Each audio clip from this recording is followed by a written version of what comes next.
रविवार को शहर के थाना कला मार्ग स्थित जागृति स्थल के प्रांगण में भाजपा पन्ना प्रमुख सम्मेलित किया गया, जिसमें बतौर मुख्य अतिथि भाजपा के प्रदेश अध्यक्ष ओम प्रकाश धनखड़ थे। इस मौके पर उन्होंने कहा कि विपक्ष द्वारा तरह तरह के आरोप लगाकर 10 वर्ष के विकास के बारे में पूछा जाता है। विपक्ष के लोगों को हरियाणा प्रदेश ही नहीं बल्कि देश में भी बदलाव की तस्वीर देखी जा सकती है।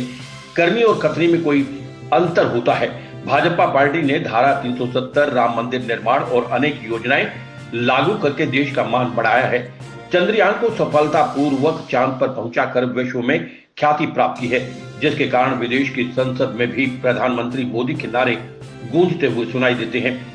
कोरोना काल में देश और विदेशों तक वैक्सीन भेजने का काम प्रधानमंत्री मोदी द्वारा किया गया।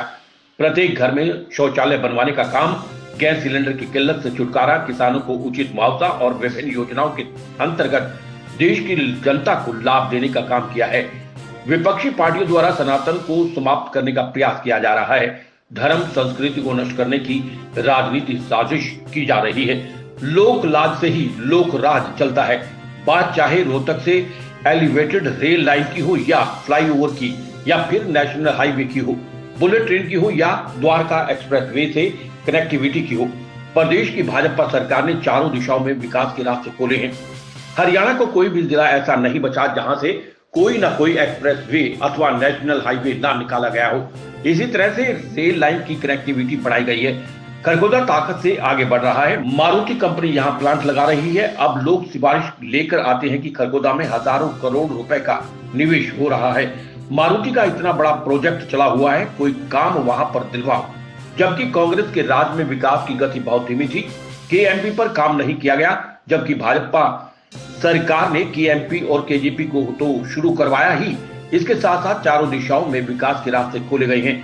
देश के प्रधानमंत्री ने बहुत काम किए, जिनमें बात चाहे धारा 370 की हो या राम मंदिर बनवाने की हो या महिलाओं को 33% आरक्षण देने की हो।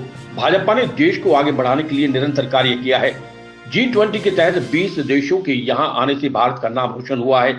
चंद्रयान की सफल लैंडिंग से विश्व में भारत का नाम हुआ है।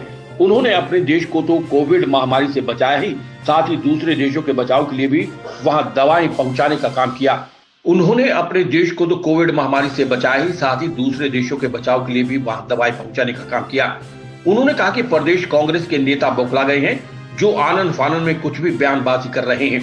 उन्हें माफी मांगनी चाहिए। इस कार्यक्रम की संयोजक भाजपा नेत्री मीना नरवाल थी। इस मौके पर सांसद रमेश कौशिक, गन्नौर विधायक निर्मल Chaudhary, Kavita Jain, Tirth Rana, Pradeep Sangwan, doctor Dharmveer Nandal, advocate Manish Narwal, block अध्यक्ष सितेंद्र, रविंदर दिलावर, डॉक्टर कुलदीप काकरान और अन्य कार्यकर्ता मौजूद रहे।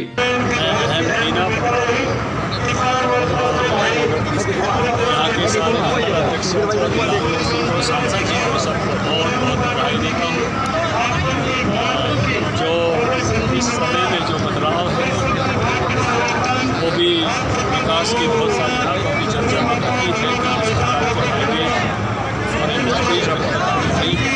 निश्चित रूप से इस इलाके में होगा। सारे देश में कांग्रेस अध्यक्ष ने जो वो शब्द बोले उसकी चर्चा और उससे भी ज़्यादा इस बात का पूरे देश में ये है कि भाई इस बात पर शर्म आनी चाहिए कि उस पर सीना जोड़ी के कांग्रेस के नेता दिखा रहे हैं।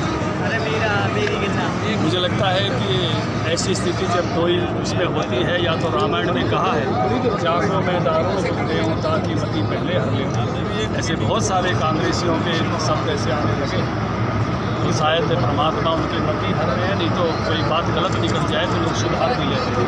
रमेश बिल्हुड़ी जी बोले तो तुरंत राजनीति में खड़े होकर कहा कि मैं इसके लिए खेद करता हूँ, सभ्य भाषा का इस्तेमाल होना चाहिए। तो कांग्रेस के किसी भी नेता ने अभी तक माफ़ी नहीं मांगी है। बात मोहब्बत की दुकान चलाने की रखते हैं, सामान नफरत कर रहा। समझौता सरकार चलाने का है। जब गठबंधन का कोई चुनाव में जाने का विषय आएगा तो आपसे साझा सम्मेलन में हाँ निश्चित रूप से मुझे लगता है कि इस बात का उत्साह है। 2200 बहनें पार्लियामेंट देखने पहुंची थी सर। भाजपा को भी खुद 22 तारीख को और इसी तरह से अगले दिन भी 1000 बहनें पार्टी कार्यालय पर मोदी जी का सम्मान करने गई थी। और आज भी बहुत बड़ी संख्या में बहनें यहाँ आई हैं। नारी शक्ति में पूरा उत्साह है। SS शर्मा की रिपोर्ट।